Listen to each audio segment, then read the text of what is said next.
Good morning, or depending on when you're watching this, good afternoon, good evening, or good night. My name's Ross, and as always told, out of Voice Radio, and I'm starting to feel like the Sword and Shield cards are starting to be revealed.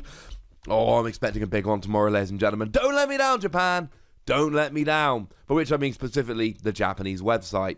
You see, ladies and gentlemen, we are getting a promo version of Hop. Cool, right? Essentially what happens is you buy 2 packs of Sword and or Shield and you get yourself a full art version of Hop. And this makes perfect sense, right? Because when Sun and Moon came out, they had a very similar deal with a very similar promo. The promo in that case was Hal, although it was the fancy Hal with the Alolan Raichu on the art and all of that good stuff. Well, Hop doesn't have a Pokemon on the card. Shout out to poor old Wooloo, who, I mean, if you've even started the game by now, you should know that Hop is a man who has a Wooloo. And we all love Wooloo. So I'm a little bit gutted there's no Wooloo on the card. That makes me a little bit sad. But we are at least getting a full art Hop, so that's not all bad. What does it do? Well, stop me if this sounds familiar. Draw 3 cards. That's what it does. It is a supporter card of your rival that allows you to draw 3 cards. Ladies and gentlemen, stop me if you've heard that one before. I'm assuming that you probably have. You see, I just mentioned How a moment ago. Well, How, as a card, draws 3 cards. That's what it did in Sun and Moon. That's what it did when it was reprinted in Celestial Storm. Going back a little bit further into the X and Y block, we had Tiano, who let you draw 3 cards. And going back a little bit further into the Black and White block, we had Cheren, who, stop me if you've heard this one, let you draw 3 cards. It is a very standard thing whereby in the Pokemon trading card game, you get a card with your rival, and that card lets you draw 3 cards. Now, without going too deep into the story of the game, I would argue that Hop is far bigger a rival to you than certainly Tiano or Cheren were, but that's irrelevant. How is your rival? How lets you draw 3 cards? So I suppose the question with which we're left is, alright, is this good? Like, is there a situation where we can go, you know what? This is quite nice. I mean, if we talk quickly about Team Aqua Grunt, just because had a baby called him Archie, how would I not? That was a card that let you draw 3 cards. Now, you had to discard a card from your hand in order to do so, which was less than ideal, though if you discarded a Team Aqua Pokemon, you would actually be allowed to draw a 4th card. Yay! Thing is, discarding a card before you draw was actually kind of awkward and we don't like it. The good news is we have recently had, well, I'd say recently, back in, Celestial Storm, we got a reprint of TV Reporter, which was a very similar card, except you discarded after you drew the 3, which gave you more options. If you want to discard an energy so you can accelerate it with Malamar or Naganadel, you had a greater chance of actually drawing into the card you wanted to discard and then being able to discard it. So, unless you're discarding a Team Aqua Pokemon and Team Aqua does not exist in the game at the moment, TV Reporter's just inarguably better. The thing is, drawing 3 cards at the moment is fairly underwhelming. Well, okay, so let me explain. Generally speaking, in the Pokemon trading card game, we draw a line at drawing 3 cards. Drawing 3 cards is the most we ever really let you do. I mean, we've got Looker, for instance, that lets you draw from the bottom of your deck. Though you could argue that having Looker Whistle that lets you search 2 of them out from your deck to Looker does actually make it a better card. So if you want to draw 4 cards, you have to do something else. So, for instance, if we look at Coach Trainer will let you draw 4 cards, but only if your active Pokemon is a tag team. Now, we've seen some tag team decks that are literally just 4 tag teams. We looked at Gardevoir and Sylveon. That's a deck that's really been doing a lot of good lately. And the other day I showed you a Quad Pheromosa and Buzzwole deck, which I think looks quite a lot of fun. And obviously they are great candidates for it. We can look at Lily's Full Force that lets you draw 4 cards, but at the end of your turn, if you've got 3 or more cards in your hand, you need to shuffle cards from your hand into your deck until you've only got 2 left. We can look at Blaine's quiz show, yeah, that's the one that literally got banned the world, that does let you draw 4 cards. But first, you've got to put a Pokemon from your hand face down, tell your opponent the name of an attack that it has, and if they guess it correctly, they draw 4 cards. Otherwise, you draw 4 cards. So, that's awkward if I'm honest with you, ladies and gentlemen. We can also look at, I don't know, let's use one more example of Evelyn.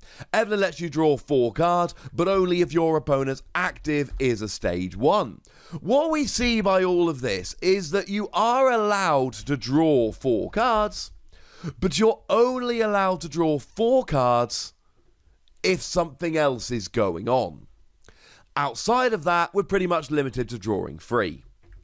My issue is that we've got better ways of drawing 3 cards. We've got Welder. Welder lets you draw 3 cards after attaching 2 fire energy to one of your Pokemon.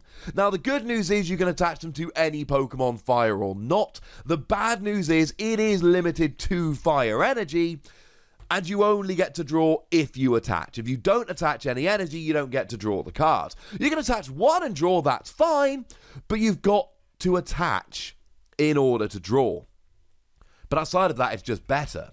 Cynthia and Caitlin is a wonderful new card that lets you draw 3 cards, and it lets you recover a supporter card from your discard pile into your hand. It's seen a huge amount of play in a huge amount of decks and will almost certainly continue to do so. Now, you do have to discard a card from your hand to draw the 3, and like we saw with Team Aqua Grunt, you do have to do that before you draw the cards, but you also get to recover a supporter, so it's still not terribly comparable. We still look at it and go, you know what? Yeah, that's still better. Still quite a lot better. We can look at Roxy. Roxy lets you draw 3 cards if you discard a non-GX, non-EX Pokemon from your hand. But actually, it lets you do it twice, so with Roxy, you can end up drawing 6 cards. Now, to be fair, Roxy does also make you discard your Pokemon. You might not have the Pokemon to discard. That could be awkward. But you could draw up to 6 cards. And then, of course, you could discard Coughing or Wheezing, either of which will then let you do 1 damage to each of your opponent's Pokemon. So there's huge, huge upsides, if I'm honest with you here. Similarly, we could look at Ultra Recon Squad that lets you draw 3 cards for each Ultra Beast that you discard from your hand. A very similar card, but it is limited to Ultra Beasts rather than just any Pokemon other than EXs and GXs. And that's kind of the issue we run into here. If you want to draw 3 cards, we've got better options. We've got Roxy, we've got Ultra Recon Squad, we've got Welder, we've got Cynthia and Caitlin. There might be the odd deck here and there where you want to play this. I just really don't see many of them. Any deck playing Fire Energy, Welder is better. Any deck playing a bunch of Pokemon, Roxy is better. Ultra Beast and Ultra Recon Squad is better. Playing a tag team heavy deck, Coach Trainer is better. I don't really know if there are going to be any real decks out there that are going to want to play this, and that's my issue with this card. It's a very vanilla, very standard card. It is the very definition of fine. It's probably going to pop up in a whole bunch of theme decks. It's probably going to get a couple of other printings before we run out of Sword and Shield cards. It's probably going to be here for quite a while. It's just not particularly good. It is fine, but the fact of the matter is, if you just want to draw some cards, we've got a lot of better options, to the point where I really don't think I can recommend this really at all. So I think I'm going to have to go ahead and give it 2 Aussies. We knew it was coming. It was kind of inevitable. It's just not giving us any real reason to play it. And that makes me a little bit sad. Last night I finished a campaign of Pokemon Sword. I loved it. I thought Hal's character arc was one of the best pieces of storytelling we've seen in the Pokemon games at all. And no, I don't think that's an exaggeration. I like Hal as a character. I just don't think I can in good conscience tell you to play this card. I just don't think we need it. But maybe you disagree with me, ladies and gentlemen. Let me know in the comment section. Go nuts, be nice. And then make sure you like this video, subscribe to this channel, follow me on Twitter at @TheWassy, and Twitch for some live action at twitch.tv/PTCGRadio. If you want to support the channel, get some bonus podcasts and all that good stuff, head on over to patreon.com/PTCGRadio, where you can do exactly that. And please do make sure you're checking out youtube.com/WassyPlays, where we talk about a whole bunch of games that don't even have any Pokemon in. But by far the most important thing, as always, look after yourselves till next time, would ya? Thank you very much for watching. My name's Ross, and you've been watching PTCG Radio.